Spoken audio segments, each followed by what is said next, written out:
Good morning. Welcome to Focus on Liberia. My name is Priscilla Nyenator. I'm here with you today as we prepare for the elections. We have 17 days now to the elections in Liberia. So Focus on Liberia is striving to just look into various platforms of contenders in the elections, including the incumbent. We've been making efforts, to serve the Liberian people by engaging with aspirants, people who want to lead our country on what are they bringing to the table, what do they have to offer. So there were several of them that we reached out to, and today we have the honor and the pleasure of having in our company Mr. Robert W. Kpadeh. He is a prospective international human rights lawyer and a peace and conflict international development expert. Robert is British educated. He is a lecturer of political science and international relations at the University of Liberia and a former lecturer of public policy at the African Methodist Episcopal University, or AMEU. Robert is also a writer, or poet, and journalist. He has published a book of poetry and philosophy entitled Wisdom is Wealth, Poetry and Philosophy. The second book, entitled How Greatness Manifests, is ready for print. So I'll refer to him as Kpadeh. Kpadeh, famously known as Moncio in a Liberian political landscape, is the leader of the One People Revolutionary Party, a patriotic and consciousness-building revolutionary movement. It's actually a movement that focuses on political governance and the socio-economic well-being of the Liberian people. Kpadeh is one of the strongest supporters of the Unity Party leadership in Liberia. And he's a member of the Rescue Mission campaign team, serving as Chief of Media Coordination. Robert Kpadeh also served as a former Deputy Minister of Information and became the Acting Minister of Media twice under former President Ellen Johnson Sirleaf. Thank you for joining us today, Kpadeh. It's really, really great to have you here on Focus on Liberia. Hello, Robert. Are you there? You got my mic muted. Can you hear me now? Yes. Yes. Thank you for having me. It's a pleasure to be on this platform. This is not my first time. This is my platform. It's been quite a bit long since I've been here, but it's a pleasure to be here. Thank you for the opportunity to come and share my thoughts with you, regarding politics and governance of our country, Liberia. And let me to your cable great fellow citizen with the most respect. It's pretty much humbling to be here with you, to be having a conversation with such a very big woman like you. Oh my God. Thank you, thank you, thank you. Okay. So let's delve into how the Unity Party government plans to achieve the goals of, how do you say the acronym ARREST? So it's arrest. It's ARREST. So A stands for agriculture. The other R stands for road. The second R stands for rule of law. The E stands for education. The S stands for sanitation, and T stands for tourism. So it's arrest. Those Okay. are those are sectoral areas that we present in our platform as areas we believe we want to focus on, and areas with the potential that we can harness and manage to drive our country to economic prosperity under the distinguished leadership and immaculate leadership of Honorable Joseph Human Boyka, a man with stated unmatched record. Okay. All right. So first I'm going to start with we know the issue of corruption is a menace in our country. So how does the Unity Party led government plan to tackle corruption? So, Honor Joseph Human Boycott, I should inform you respectively that he has issued a policy statement. A policy statement detailing on how he intends to fight corruption, how his government will be very, very stern on corruption, and how he is working with corruption czar, former GAC boss John Molu and other transparency czar to fight corruption. The reason why he is putting emphasis on corruption, because for many years, corruption has hindered the forward march of our country. For many years, corruption has been the reason our people have been subjected to abject poverty and depravity. Corruption has denied our healthcare system, denied our education system, denied our people better life condition or better living condition or socioeconomic condition. All right? Companies operate in areas where there are resources. They operate there for many years and leave the people tattooed, leave them as paupers, leave them poor, leave the construction areas underdeveloped. So Honorable Joseph Human Burger is saying for us to move our country forward, for us to elevate our people to social economic prosperity and raise our country to noble heights, let's begin to focus on the excesses of the country, the perennial excesses that have really injured our country and made our country, that stagnated our country, or and made our country barren and made our people pitch and poor. And one of those excesses is rampant corruption. So I am issuing a policy statement on corruption. I'm going to be focused on corruption, asking people to John Molu and other respectable and distinguished, and venerated corruption czar to help me in this fight. How do we do that? Strengthen the GAC, the LACC, the RAA, and the PPCC, give them bigger latitude, give them the political. Those institutions exist, the laws exist, the ordinances exist. But until you give them the political support and the political will from the presidency, they are not going to work. They're not going to do what they ought to do in keeping with law. So Mr. Barker is saying, I intend to emphasize corruption, not just in words, but in deeds. So I am going to strengthen the GAC. I'm going to give them latitude. I'm going to give them the political, moral, and financial support to be able to fight corruption. Because when we fight corruption and reduce graft and theft in public service, we can save money for education, save money for healthcare, save money for roads, save money for agriculture, ensure that we can build, wonderful hospital for kids. We can train pediatricians to go and treat our people. We can train gynecologists to take care of our pregnant women. We can train more engineers to build our roads rather than rely on Chinese to build roads. We can train more lawyers. We can train many other experts to lead our country. Because you got to understand, no society thrives without the support of its philosophers. All right. Plato said society can only survive on the shoulders of its philosophers, meaning the educated people, those who have gone to school and acquire professional degrees and careers to help the country move forward. Because illiterate people cannot develop country, illiterate people cannot govern country. This is why you see the country is in a horrible state, because Mr. Weah and his gang and his team are a bunch of illiterate, bunch of uneducated, bunch of hard prepared, half baked people. They Okay, are the one governing the country, and that's why the country is Kpadeh. subjected to peasantry and misrule. All right, Kpadeh, let me jump in. So I think we all have an idea as to what corruption does to a country and to a people. When you said the Unity Party is going to be able to give gratitude to these entity, these anti-corruption bodies, you mentioned we will provide the finances. What do you mean? Just give me an instance. Are you saying that um, these bodies exist, but they don't have the necessary resources to operate, to function, or that they do, but it's inadequate? People are paid, so they are as corrupt as those that they're supposed to be checking on.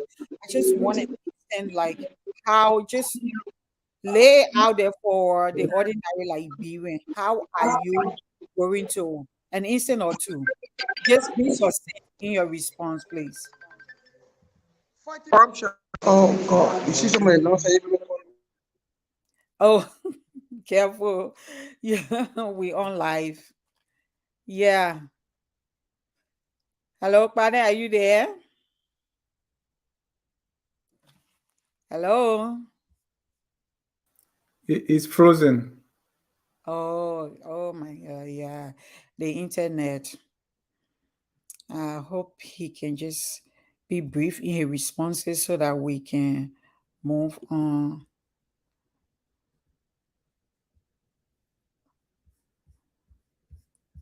I can message him privately and tell him to go out and come back in. All right, let me do that right now. Uh, that's the thing about doing interview in Liberia. Okay, so yeah, we're talking today about we want to hear from, and I'm going to talk about it when he comes back on. This is a space for him to tell us, for them to tell us what they are going to do, and we're not going to use the time to be um going all around on other people, throwing stones, throwing fingers. Um, it is about them now. He's here. What are they going to do? What are the strategies they have um, to make sure all of the things that they refer to themselves as rescue team, to make sure that uh, um, they are rescuing people from those things. So that's what this program is about today. So hopefully we get Mr. Kpadeh to join us again, to rejoin us. So I'm going to just, Dennis, are you reaching out to him or you want me to do that? Yes, I'm reaching out. Thank you. Sorry, audience. This is focus on Liberia. We're trying to talk to the media coordinator for the Unity Party to tell us, how they're going to go about um, achieving good. We have Bade back with us. Thank you. Hey, Bade, we're going. Hello, can you hear me now? Yes, I can hear you now. I am Okay, very sorry for the interruption. Like I it's fine. said, I'm on the highway campaigning, and these things happen. I'm very sorry. But your Okay. question, effective, was So, about what so, we will be doing. yeah, let's Uh, stick to what you'll be doing, and now, yeah. yeah, and I use the time to be throwing at other people. Okay. So, Yeah, Priscilla, to fight corruption requires a lot. It yeah, requires look, talk to the people I'm talking to. It requires political support from the presidency. It requires financial support. It requires logistics because this is about investigating people who okay, have amassed wealth. Those people are sophisticated. In order to strengthen investigators, auditors, and accountants to investigate them, you got to give them the latitude, all right, which comes in financial support for the institution, giving them all of the material support they need to effectively investigate plunderers and mischief elements, giving them the political latitude, like trying to see how we can establish a fast-track corruption court so that when they investigate people and they establish that they stole public money, we can just take action. We put them before the court. So rather than going through the regular court system, put them through the fast-track corruption court. All of those are implements that will help to strengthen the fight against corruption. So we're not Okay. talking about getting support in terms of financial, political, moral, institutional, legal support to strengthen them. This illustrate to you the seriousness of Joe Barker should he take power to fight corruption, because corruption has actually injured our country. It's one of the perennial vices that made us poor. We are not a poor country. We are blessed financially, economically, or in terms of natural resources. But we fail to be able to convert those natural resources into economic prosperity for our All right. country Okay. and see them reflect in our infrastructure. So we need to fight corruption.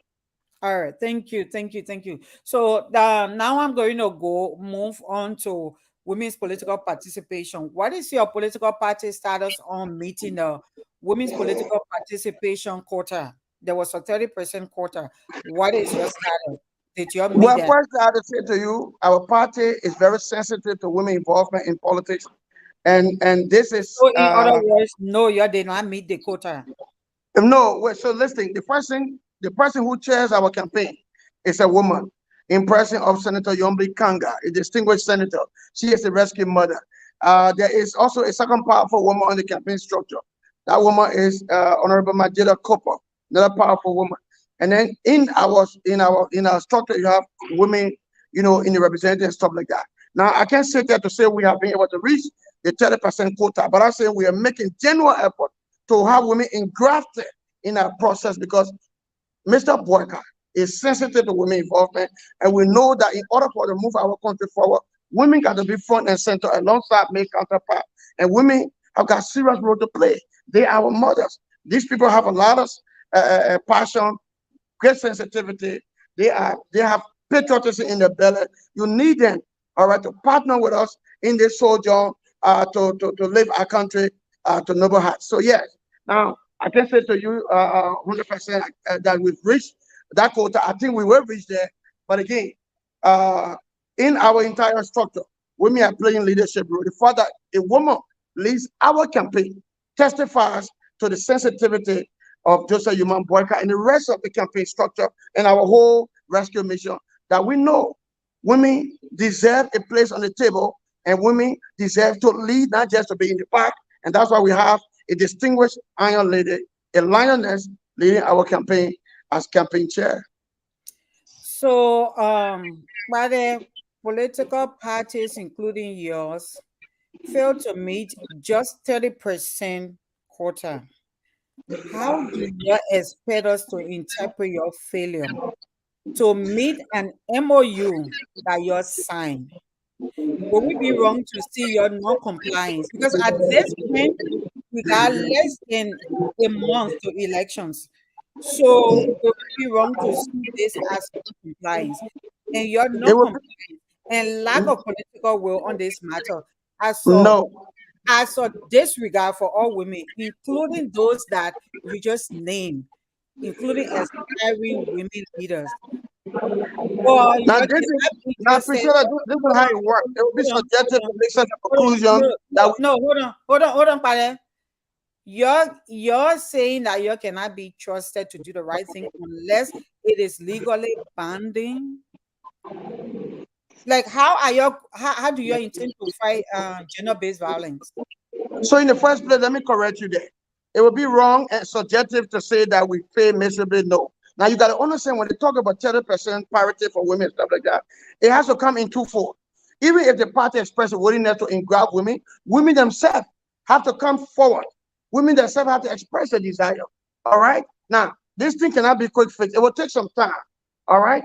To have women orientated to politics and playing political leadership, it will take some time, because it's been many years women have been to the back. So even as there is a willingness on the part of political party, I can speak for other parties, but for our political establishment, our political enterprise, there is a genuine desire to ensure women are engrafted in the leadership structure at the percentage even beyond. You talking about 30%, We are thinking about 60% or 40% or You have not 50%. even reached Let me 30. no no no let me let my point. So I'm saying to you, Priscilla, as we desire to do that, the honor is also on the shoulders of women to step forward.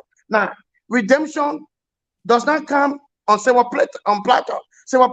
It comes with fight. People have to fight. People have to clean it. People have to work. So, well, if you cook the food for you, you have to make. You have to express the desire to eat the food. So I'm saying to you, there is another issue that we are facing, and that issue here is women themselves too. All right, are not coming forth. Just handful of women, and we don't fault women for that. It will take some time. At least this revolution has started. At least we are showing goodwill in the Unity Party to put our women front and center. With time, they will come forth. All right. So we can have 30%. We could leave all the spaces. But again, it requires women, competent women coming forward, women expressing their desire to come forward, mastering the courage, the fortitude, and the will to lead, to come forward. It will take Okay. some time for them to come forward. I don't want when you squat Okay. it, put it on the shoulder of the party created spaces, and women are coming forth. All right, then you can blame the party. But again, we continue to create the awareness, continue to encourage women to come forth and be a part of this political revolution in our country that engraft women in the spectrum so that we all together move forward, move our country forward. So as you criticize party, I'm saying to you, it will also be important for us to encourage women to come forward. I know of instances where women are coming forward, all right, for so many reasons, all right. And sometimes it could be lack of competence, lack of will, lack of courage, because our own cultural dynamics over the years have subjected women. It will take some time. Redemption is not fast track; it's slow, but we will get there. Women will be there. And by the I was asking questions, and then um I don't know whether you are aware of systemic barriers, structural barriers within political parties that consider nomination fees and centralized nomination process, uh, that key that inhibit that are in key in- inhibiting factors. I don't know whether you are aware, and I'm sure you are. Maybe you just normalize it, so it doesn't seem like a barrier. Societal gender roles and prejudice against women, like you naming incompetence that wouldn't come up when it comes to whether men get involved, and getting family support. Those are cultural and social barriers. Getting family support in cases there is something about getting clearance certificate from the Liberia Revenue Authority. There are a lot of things we can go into, but the point is that you did not make the 30% quota. So where are you now? Is it 10%? Is it 15? Is it 20? Can you I just think give me I a think pretty, I think pretty much we're over 15%. I can't okay? give you the statistic yet, but I think we're over 15%. And I just Okay. said to you, what is important for us to be able to achieve this goal, all right, this benchmark, is first to have the goodwill. Do we have the goodwill? Yes. How can we demonstrate? How can we prove that we have the goodwill? Look at our campaign structure. Even look at the representative. We got senators, women running for senate, central position, representative position. But you see a woman leading our campaign. First is the mindset. Before you achieve anything, is to be able to establish a mindset. We have a very strong mindset, with will and courage that women deserve a place on the table. Women ought to All be right, in all right, leader. all right, all right. Let's move on to the next one, because you got you will soon go off. You basically you're doing campaign. There is Let's move on to prospect the and there is next life, question. a life What between. are your plans to address unemployment and education among youth? Among That- youth. yeah, that's another So if you look population. at our platform, we got education. And that's the reason why we have education, because we're sensitive to the significance of education. For a society to flap forward, we have to educate our people, specifically the young people who dominate our demographic, our population. All right. So we make it a priority. We will focus on foundational education from elementary level. We focus on high school education. We focus on the college. We focus on technical vocational education, or and university. Please let me not lose you. Not again, but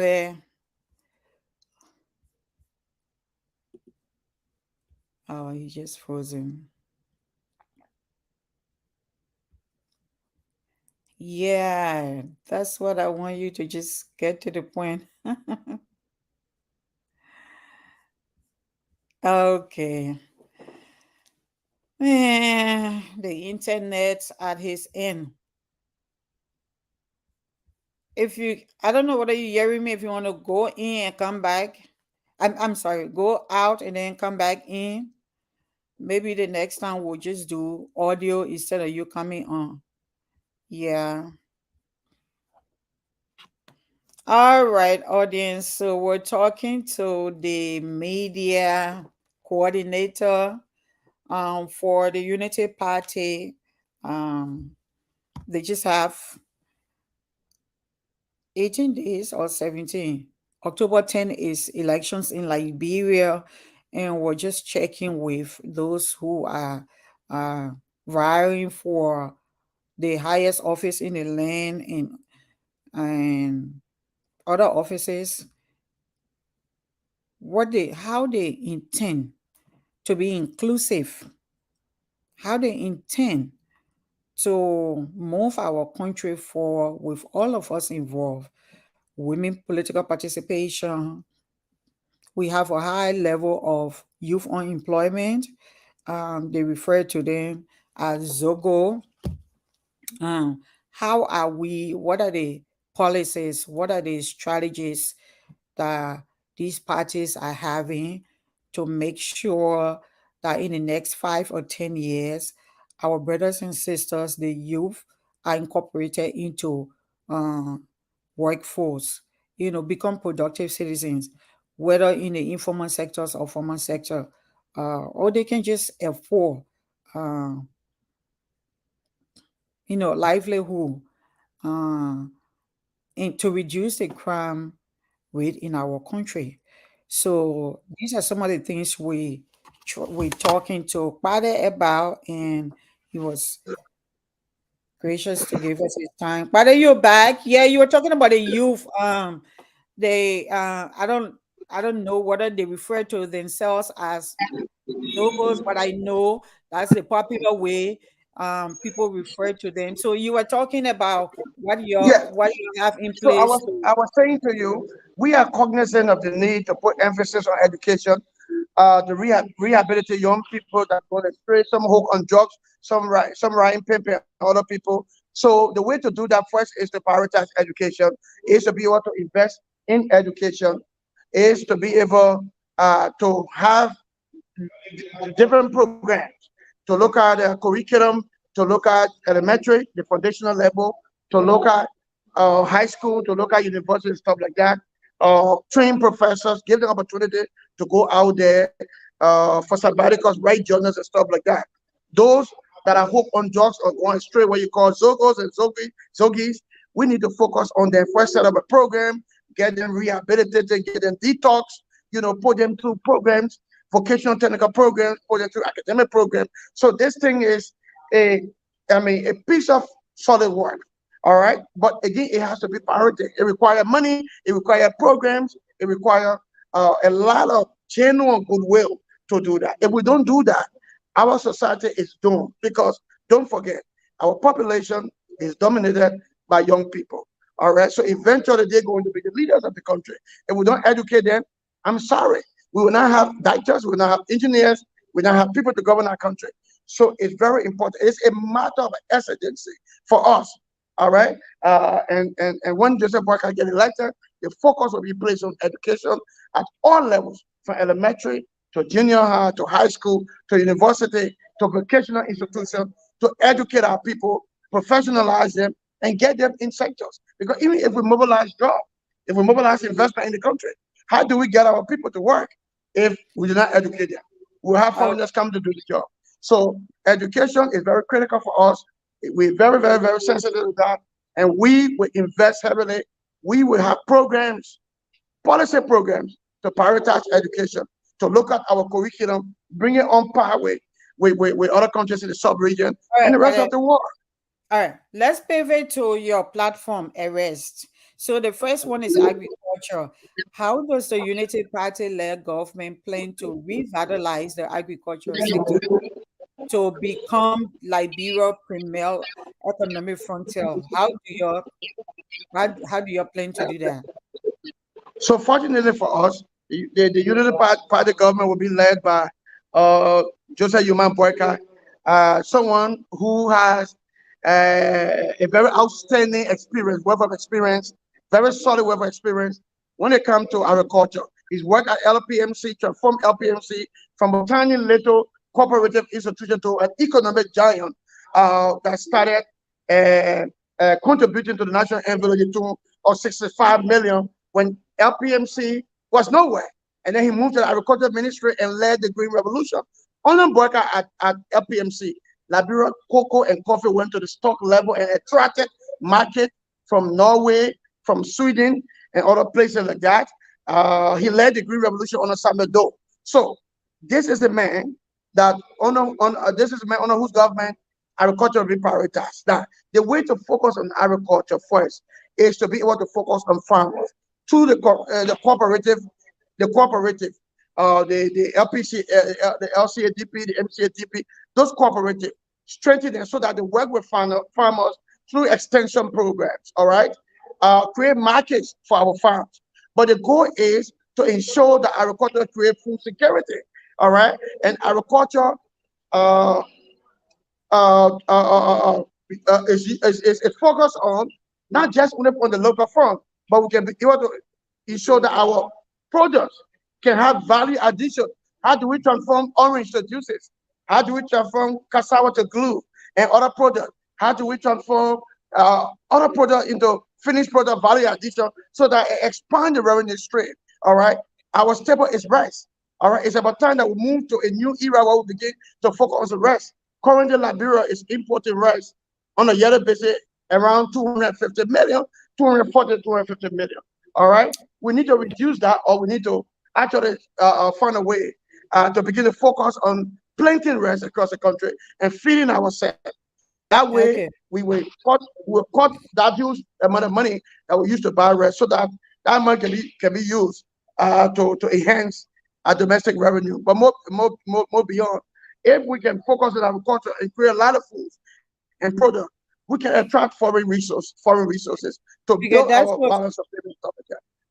Okay, so that was going to be my next question. Like, could you elaborate on the partnerships that the UP government intends to forge, both locally and internationally? Of Um, course.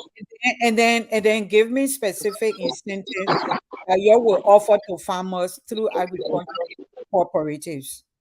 So the goal is to take agriculture from the lower level to the higher level, meaning mechanized farming. So from the lower level to the medium level, we want to work with local farmers, all right? Provide them incentives, all right? Incentive on farming materials, on seeds and stuff like that. Reduce taxes on importation of farming materials, tools and chemicals to be able to boost up agriculture. All right. So instead of paying higher money, you can pay lesser money to get tools to farm and stuff like that. So that will be at the local level. On the international level, it should be able to sit down with international companies, all right, and have concession agreements with them and say, look, you want to produce rice, we're going to give you incentive on this, we're going to give you tax holidays on this, we're going to give you land. So all of those things, all right. The mentality is to be able to incentivize agriculture and those in the agricultural sector so as to boost our agriculture, because the trickle down effect is that you create food security, you provide a lot of jobs. With agriculture and mechanized farming, our people can be absorbed and we can create a lot of jobs. When we create a lot of jobs, we create a lot of income for people. They have spending power. And when our people have spending power, we reduce poverty. So you see, there are a lot of things you can garner, a lot of benefit you can generate out of focusing on agriculture at the local level and international level. You create jobs, you create income, you enhance your balance of payment. Meaning, if we grow plenty of food and grow plenty of cocoa and coffee here, we'll generate foreign money. When we generate foreign money, we will empower the Liberian dollar. They call balance of payment. So the more foreign currency we can generate in our economy, we can empower our currency, because people will need Liberian dollar to buy products. They will come here. and that will make our librarian data strong. They call it balance of payment economics. So those are the things we'll be doing. Then we'll create food security, rice, Okay. potatoes, cassava, all of those things. They will be in abundance, not only there for us. Like I told you, when Joe Parker was at LPMC, Liberia grew rice and exported rice to Sierra Leone, to Guinea, those days in the early 70s. So Okay. at the level of the presidency, he intends to focus on agriculture at that level, prioritize it, and make agriculture an economic frontier for our country going forward. Okay. Thank you. So when I used to travel, like for like 6 years, I hardly stayed in Monrovia. I traveled to 14 of the 15 counties. I was always on the road, just doing training at community radio stations and working with journalists in the remote parts. You see that when you get to counties, you see people are begging you. So it's a good idea to want to empower farmers. Hopefully that the Unity Party led government, whoever wins, um, you're working with all these great ideas. You are considering that after they grow all of this food, people beg you to just take the food. Otherwise, it's spoiled. People, Yeah. I remember instances of people coming to the car and just begging, giving me bags of bitter ball, just bags of vegetable, different things.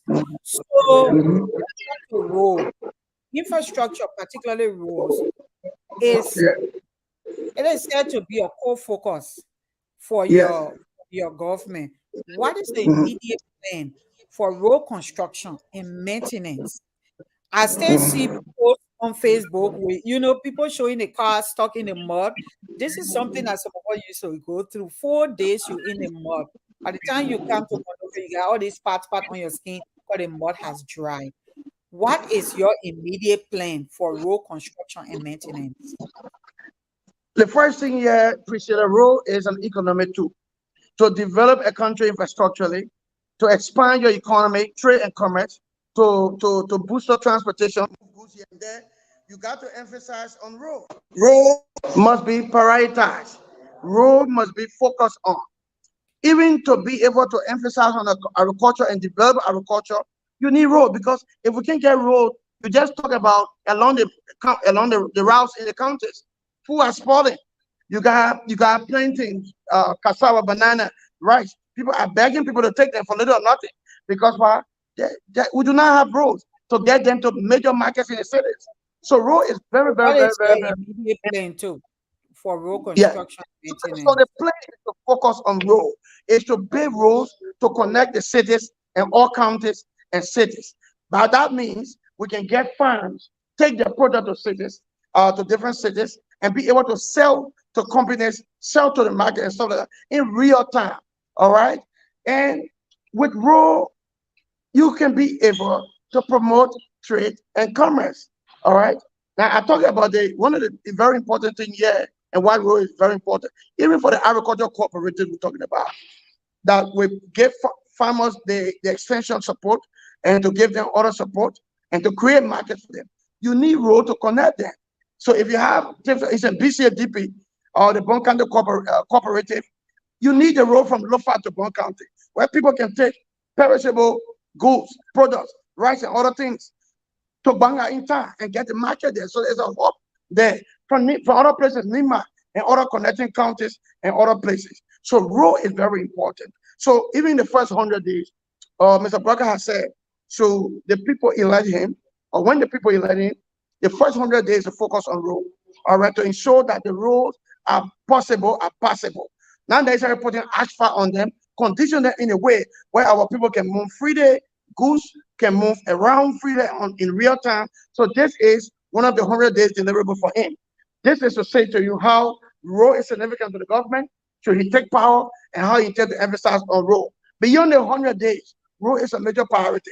So we're going to be setting with development partners. We're going to be setting with World Bank, African Development Banks, all right, and make our case on the need to focus on infrastructure, road, and expanding electric grid and other things. Because with roads, so many things can come online. So many things can be underpinned with roads being done trade and commerce, even the health needs of our people. There's a clinic that the UAE, one of the best hospitals the UAE built in Bapolu. How many people can access that place?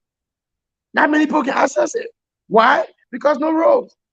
We came from Bapolu to 3 nights ago. The roads are horrible, very horrible. So you need to build the roads. All right. So the road to Jackson Fiado Hospital. So if we want to prioritize healthcare, we need roads. If we want to get our people living in villages to go to medical centers for surgery and major treatment, we need roads. So road is an economic tool. It's a social economic tool that we have to prioritize on. And beginning the first 100 days in office, Mr. Berger has said in policy speeches that he wants to focus on roads. As I speak to you today, you see the pictures on Facebook, the protein, all right, of Liberia cannot easily access Grand Coup. So he got a yellow machine pulling his motorcade. This is a shame and a sham. After 6 years in power, these people have the full complement of the government, be it the president, be it the pro tem, the deputy speaker, the chief justice. All of those people come from the southeast, and the southeast, as I speak to you, is horribly impossible. It's a shame and a sham. It says to you, political governance have failed our country. We do not just only put the blame on George Weah, we put it on since the country was established. We need to put emphasis on our country and make our people happy. We need to develop our infrastructure in order to develop our economy and create jobs. So role is critical for us, and we are very confident. So you give Mr. Barker power. He's coming to do roads. He wants to connect the cities, connect the counties, all through all, and not only that, but connect the neighboring countries, Sierra Leone, Africa, and So Guinea, yeah, so that we move around and do business freely and smoothly. okay, okay. So because I'm glad you even pointed out that um not making excuse, but being honest that yeah, these conditions existed even before the current government. Because then I was going to remind you there was a time I was going to Grand Crew to do a program, and we could not get to where we were going to Barclayville or Grand Crew, and we had to stop. Another time. That's where we set up shop, and then we did our training and send for those people back there to come. So roads in our area have been impossible from time immemorial. But that's why we say now that you're coming, what is the plan that you have to immediately take care of this situation? So okay, we got that. And then you briefly hinted on neighboring countries, because my next question was going to be, how is the United Party government planning to involve neighboring countries in road development, considering the potential benefit of trans-border commerce? In line with international cooperation, countries in the new era, in the new dynamic, are interlinked by trade, interlinked by so many things. All right. Guinea need products from Liberia. Liberia needs product from Guinea. Africa needs product from Guinea. Guinea needs so in line with international cooperation. All right, we need to connect, ensure connectivity. All right. Beyond that, you have the ECOWAS trade zone. All right, that provide a lot of immunities for countries trading. One country can move here, people can move here, and they're in the region and trade. But in order to facilitate that, all right, we need road. We need to focus on transportation. We need the trucks. All right, the rail system that will connect the region. Liberia Mr. Parker will be very, very, very, very committed to that. Very committed to building the roads, but not only road transportation in full. All right, the rail system. We need to get our trains moving again in the counties and going beyond the counties and going to Guinea and other places. So this is a long term, but we'll deal with it immediate. The immediate one, looking at the road, making our road possible, ensuring that our people across our country can move, can trade, and can do their business freely and smoothly by giving them good rules. So we focus Okay. on that. But the plan is to go beyond that in line with the national corporation to see how we can ensure that our people can move from the one state to another in the region to trade and to interact. So you want me to call you? Yeah, the first, just in case. I'm not declaring you winner, but just in case your party wins, are you prepared to come on Focus on Liberia after your first 100 days and to tell us, yeah, this is what we've done. Because I told you on this platform, immediately we're going to take care of this road issue. At least to some Mhm. extent, this is what we've done. Is that a promise? Oh yeah, sure. I mean that is I am Okay. doubly sure. I can 110% assure you. We'll focus on road, and I will come back. I mean, Okay. I might not be I might not have the authority to do that. Maybe someone else, but maybe as a citizen, I will come and say, you see, I can testify that the Barca government did that. But I can assure you definitely.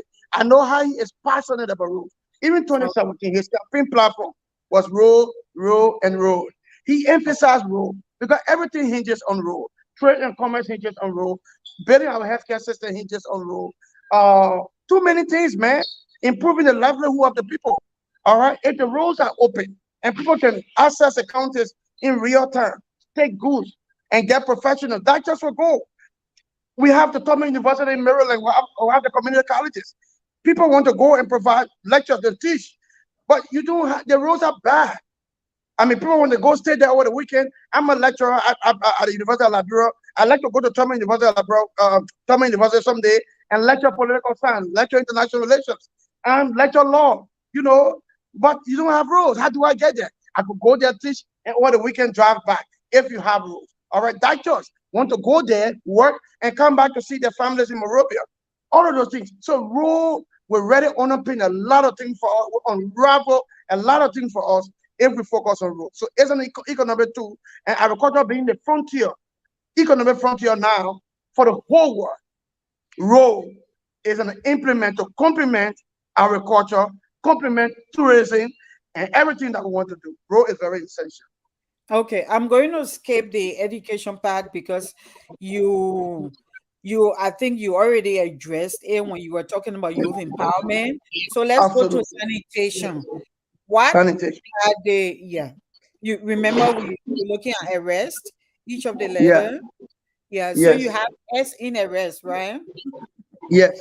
Yeah, so let's go to sanitation. What are the Unity Party specific strategies to adhere to international climate protocols regarding sanitation? How will better sanitation tie into broader issues of public health and well-being?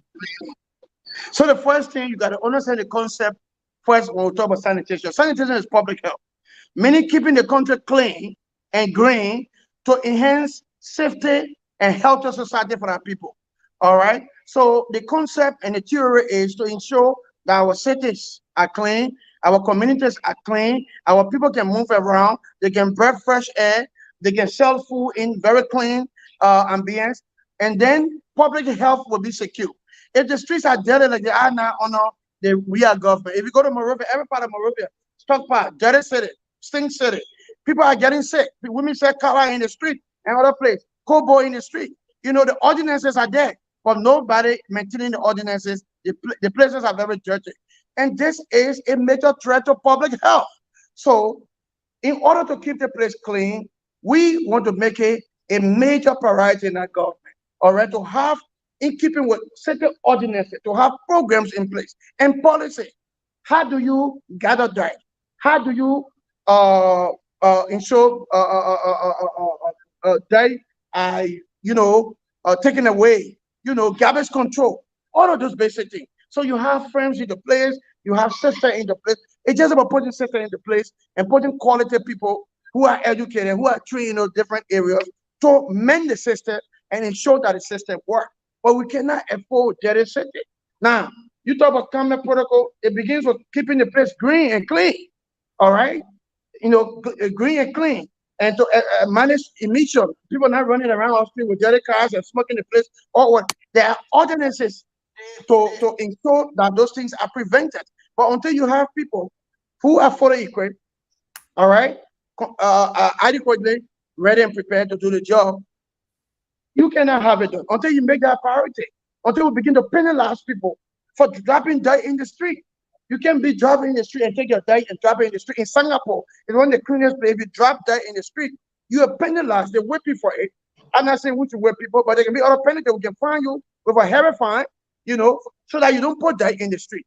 But we have to focus on it. Because look, we're talking about tourism, sanitation, and tourism complement each other. No, we're not going to attract people to come and see our beautiful shows and pristine shows if our country, if our cities are dirty, all right, for people to, you see Dubai generating billions, all right, even forget about Dubai, but look at Gambia. Just last year, Gambia generated 2.5 billion from tourism, because if you go there, the place is clean. All right, the place is clean. People like to go there. The beaches are clean. Like, bro, have beautiful scenery. This is why we're focusing on tourism. But first, let's keep the place clean. If people come and want to go on the beach can be used as a place for people to defecate. It has to be clean. All right, to meet international climate protocols. All right, our river base have to be dry and clean. Our island, go to the island. You know, the Providence Island. That place should be generating millions, if not billions, for us on the yearly basis, and we keep it clean and put a lot of artifact and other things there. Put boats and other things there for tourism purposes, but we're not doing that. Mr. Boyka, when he become president, emphasizes as a policy area to sanitation, to keep the place clean and green, plant trees in our streets, keep our place very clean, clean the Providence Island, you know, and attract visitors and guests to come and see the beauty of our country, to come and see Lake Piso in Cape Town, to see the Wadagizi Mountain, Nima Mountain, to see the Patawi waterfall. All of those scenery, Labrador is just blessed, endowed with wonderful sceneries, but we need to develop infrastructure around there. We need to keep the place clean. We need roads to go there so that when we attract people to come, they can come, love the place, and then we attract hotels and restaurants. You have the Novotel Hotel, you have the Sheraton Hotel, you know, you have the Hilton Hotel. They can be attracted to Liberia, Beachway, Ocean Way, and build, you know, 5-star, 7-star hotels here. But we have to emphasize, you know, those things as a matter of policy and be serious about it. We can't keep surviving on our traditional revenue generation, iron ore, rubber, gold, timber. Those things are getting depleted. All right, Dubai is no longer pumping oil. They left oil. They focus on tourism, technology, and many other things to generate, to expand the revenue stream. We have to move because the diamond, the gold will not continue to be under the ground. They will get depleted. We need to expand the streams. We need to begin to focus on tourism. We need to focus on other areas that will generate money. All right. So that's why we are focusing on sanitation as a matter of public health, ensuring clean and green city. All right, to complement our core policy and platform policy on what you call tourism, which I talked about already.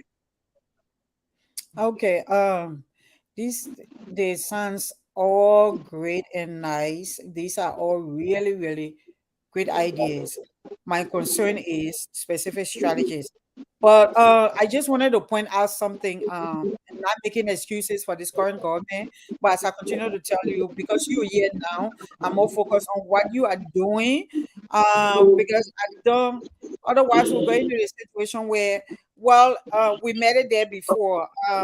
So to go back to before the current government, I think it was the same Unity Party. Not I think, but it was the same Unity Party led government, and we were swallowed out by garbage. It may not be to this extent because I haven't been in Liberia for a good while, but I know I did 2 stories on Wednesday where the government is receiving funding from the World Bank, and they choose Town to do a dump site right in the neighborhood of people, and people couldn't get out of their houses. They smelled it. I mean, there were a lot of people involved. I went to the EPA, and it was all about anyway. The short story is later they fenced the trash, but they fenced it with iron. You know, they fenced it with wire, and the bad smell was still in the community. So this is something that have been on before this government came on, and this government said we are for the people, quote unquote, pro, and now people bad way.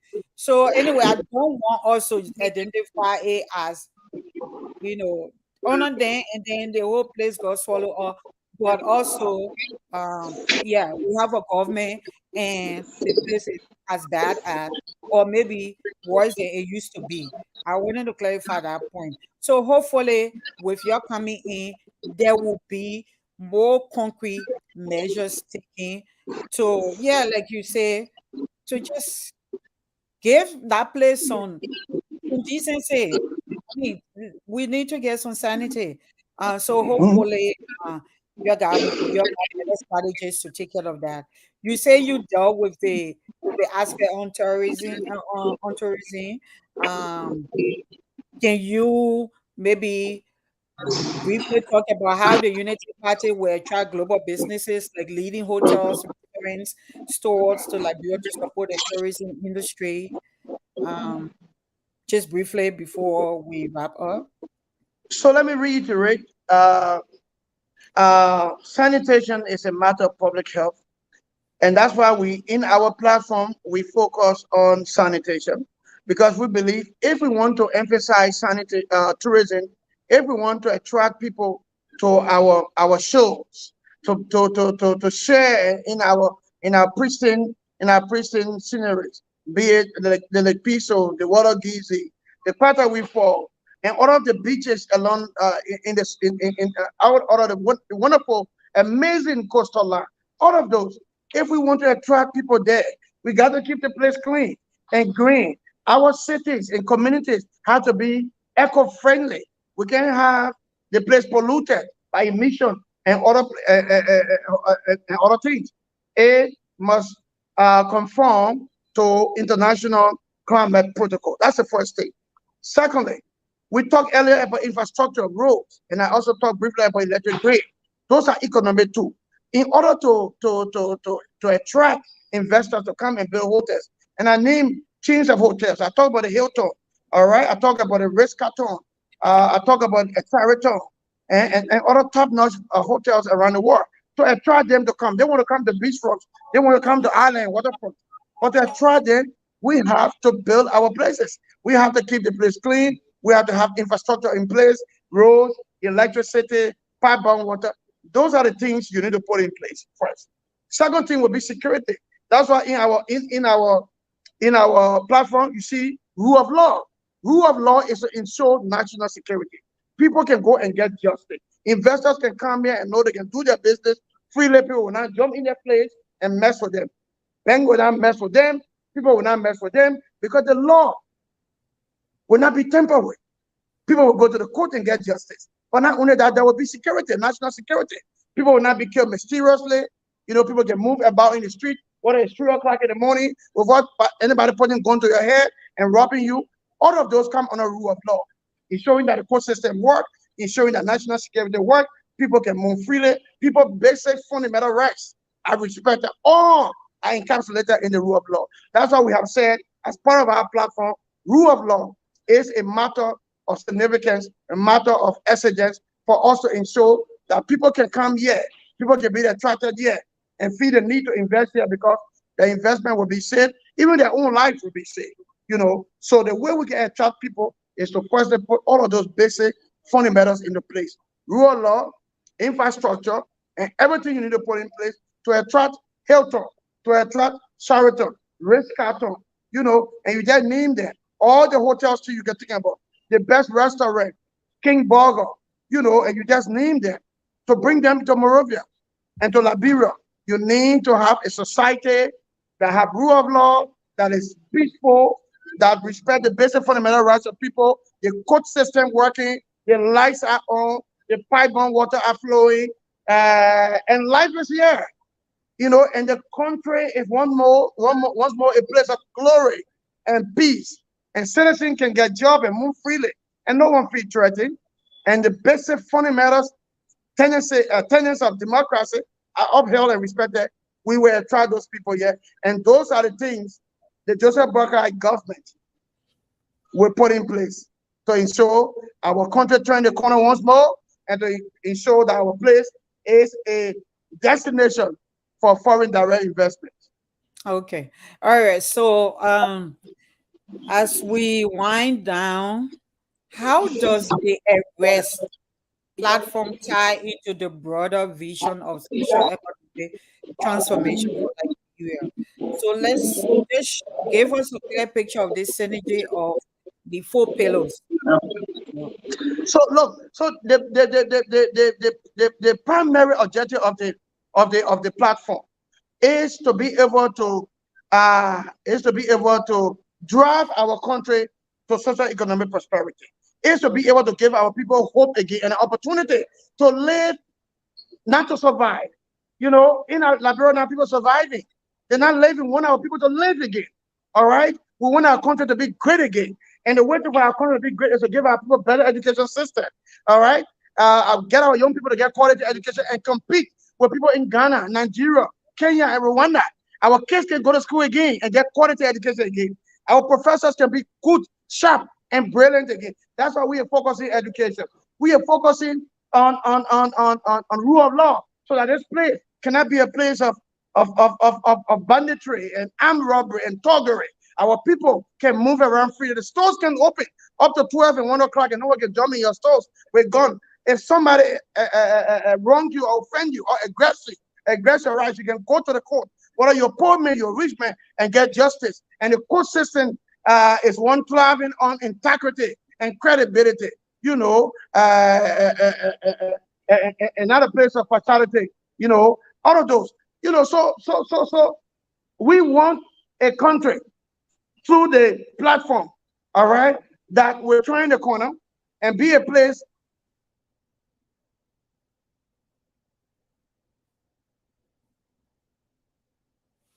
that will be glorious and correct that, a platform that we project, encapsulate that, and if we implement that, and we are going to implement them, our country should be on an irreversible path to social economic transformation and prosperity for our people.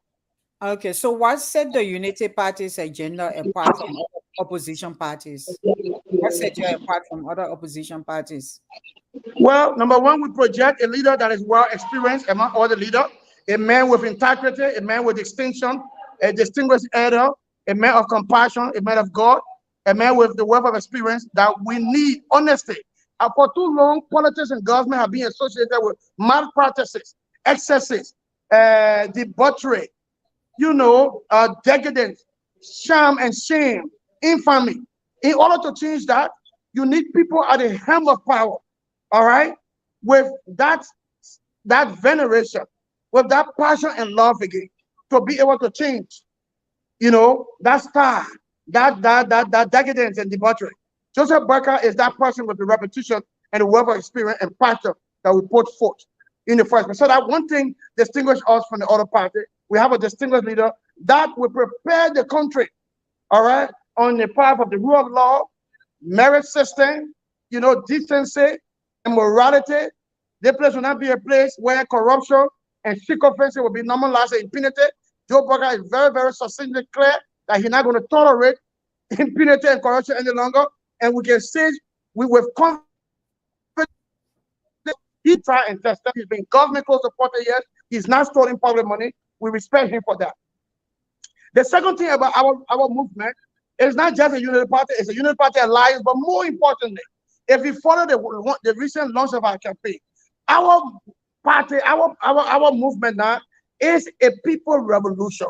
It's led by the people front and center. And because it's led by the people front and center, the people are the one that will direct the course of the government. The aspiration of the people, the desire of the people. Like Mr. Barker said in his speech at the stadium, he said, no more will we not begin to go into concession for our diamond iron ore without the people sitting on the table. For too long, 176 years, we have given our diamond, our gold, our timber, our iron ore, our bauxite to foreign companies, all right, that defrauded us and did all kinds of horrible things to us, with the people not present on the table. The people own these resources, all right? We cannot negotiate them without the chiefs, the women, the elders sitting on the table, all right? Go Cape Man. We were in Cape Man 2 days. You had a big mountain taking billions of diamond and gold. They don't have hospital. They don't have good healthcare system for the people, housing system for the people, education system for the people. The people live in slum. The kids wear tattered clothes. They don't go to good school. You go to some of the school buildings, they sit on the ground. How do we treat our people like that? 176-year-old country, the oldest African republic. What is our example? What is our signature mark to the world that distinguishes us as the oldest country in Africa?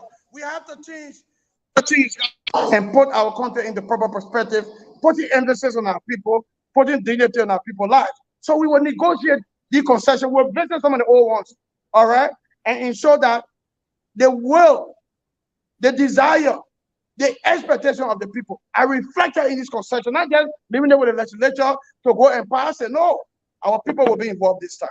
This is to say to you, we are very sensitive and responsive to the need and the concern and the query, because we are going on the campaign trail. And our people are telling us, we are tired with bad governance. We are tired with all these bad concessions. They're taking our iron ore. The iron ore, take for instance, bombing. Bombing hills became bombing holes. Why it became bombing holes? They took all the iron ore and left the holes there and left the people poor, peace and poor. This must stop. This nonsense must stop. It's about time that a new era is ushered in place to focus on the people primarily, so that our people can smile for once, so that our children can have a future for once, so that we can have good schools and good healthcare system, and so that this place can be a place of prosperity and joy and peace. Okay. It was a pleasure talking to you. Do you have any final comment, anything that I didn't cover, any parting comment?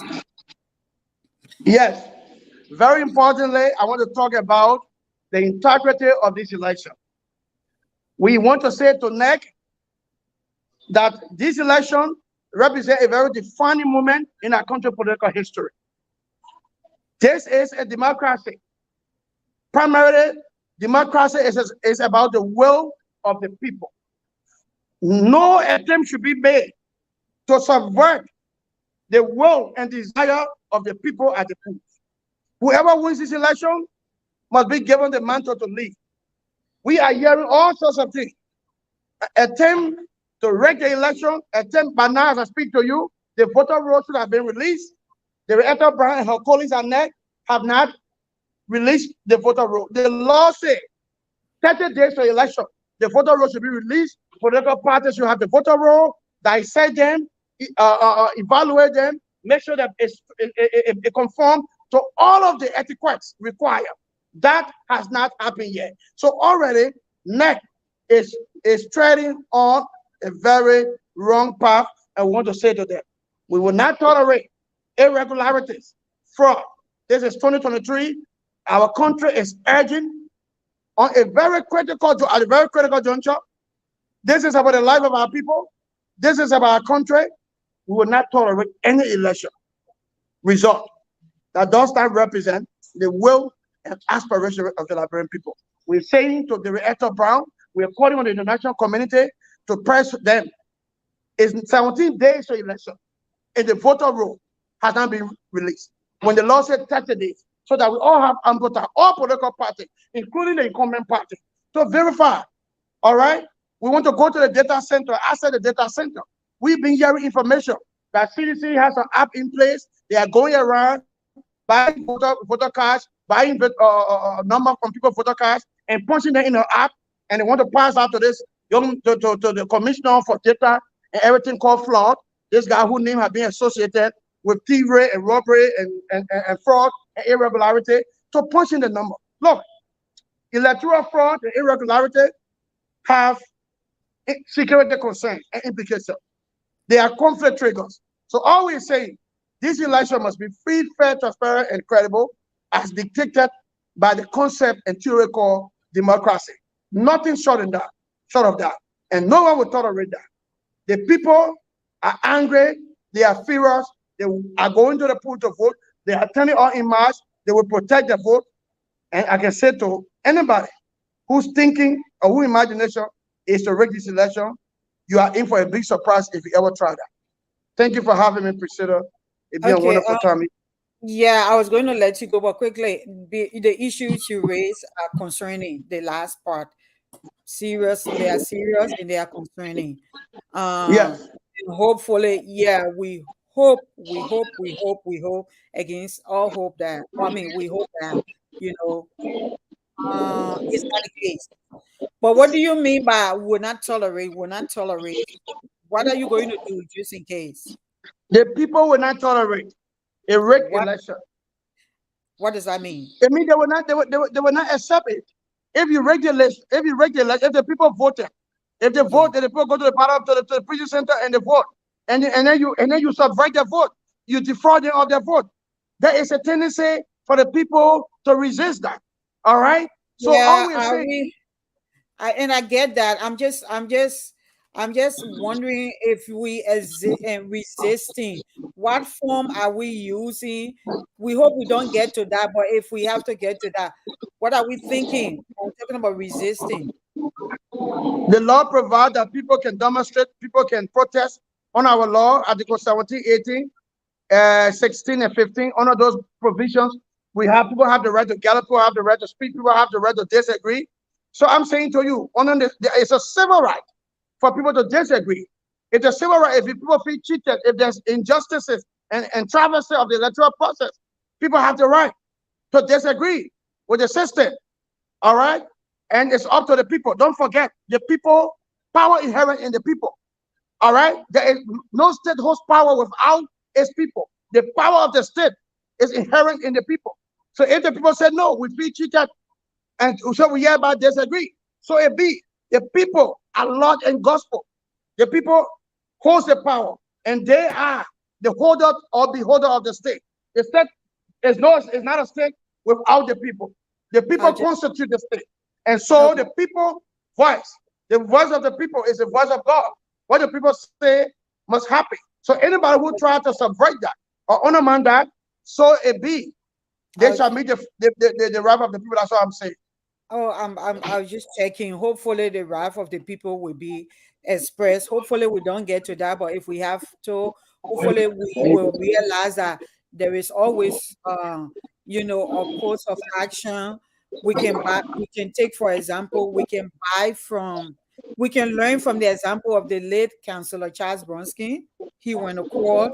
Uh, they said it in Before the we get language there, of no, mercy, listen, Priscilla. No. Priscilla, but before we get there, look, because we don't let me want to tell you, replicate January Priscilla, listen. 6th for America, Priscilla, Jonathan Priscilla, and his group in Priscilla, do you Liberia. know what laws are put in place? I'm a lawyer. Laws are put in place to prevent eventualities, to prevent transgression in the first place. If people still violate, then they are penalized. That's why penalties are in place. So laws are there to prevent, all right, to correct, to penalize, to correct, but very importantly to prevent. I'm saying to you, the law says, the electoral law says, 30 days to election, the voter rolls should be released. Oh, yeah, I Rather than got putting that. emphasis on what I'm saying, I want you now. You have a responsibility immediately to ask the electoral fully, why are you not conforming to the law? Why are you proceeding auto virus? Why are you proceeding unlawfully? Why are you violating the law? Is that not sufficient reason to cause problem? Is that not sufficient reason for the people to say that you have an embedded motive, a wicked motive to corrupt the process when you begin to violate the law in the full glare of the people are? So before you Got come it. to Bronski history and other things, which I'm saying to you, you now should be pressure on them. Ask them why they have not released the voter roll. When Yeah, the law but says I 30 got days. that. I got So that part, and we I tend to always acknowledge that it's skip concerning. and gloss over the issue and begin to clap and begin to echo sentiments. The issue of the Bromsky that you're talking about is sentiment history now. What we are saying, well, oh, the people are not happy. Oh, what the people will not do that and sentiments. Let's prevent it. Say to David Eto, she is proceeding autovirus unlawfully. She out to release the list. And she failed to do that. Why is she doing that? Then we prevent crisis. We should learn to prevent crisis. We're not to invite crisis, then we start sending them, oh, the people will not do it. Or we are saying we're not responsible. And the people will resist any attempt to rob them in this election. That's what I'm saying. I got the part about, and I acknowledge that. I acknowledge that. I say it was concerning. So until I can hear from Nick, you don't know what we've been doing in the background before we got you here. There have been months of engaging with Nick. If Director Brown is listening, right now, I can lie on her that she and I have been in contact for months. And then I got introduced to another commissioner for gender because I wanted to follow what they are doing to show that parties are adhering to the 30%. So, I know my responsibility, and thank you for reminding me. It's fine. We can remind each other, you, my colleague. But I'm also saying you cannot refer to what Bronski did as sentiment. That was the course of action that prevented violence. So we know that we are in a fragile place as a nation. Just in case we get to that point, what will be the right course of action you will, as a leader, instead of leaving it hanging to a population that there are people that is fragile. So that's why I wanted to see what I could get some help from you. What is the course of No, action? Priscilla, I did not say the So, action of the Bronski was sentiment. It would be wrong. It would be improper for me to say that even as a lawyer. I am just saying to you, most of the time we laugh on sentiment and discretion in our country. The Bromsky was a good teaching moment for us. Why it did, in fact, it taught us to go to court when we feel violated. Now, these things have gravity. All right? These things have gravity. The gravity can cause the corresponding action. So I'm saying to you, that era is gone. We're in a new era. You see in the eyes of the people the blood. You see the fire and fury coming from their stomach. You see them saying they want change. so you You flame, so see them demonstrating you behind the fanning thing. the fire and Kpadeh? I'm not feeling the fire. I'm a citizen. I have the right, to my choice. Like you have the right to your choice. And I think if you vote your choice, your vote should not be subverted or defrauded No, I or don't think. robbed. The vote should be counted. All Yeah, I'm saying I to you, agree with that. next is giving people reason to be suspicious, and we have, especially and make things and all kinds of things we are hearing.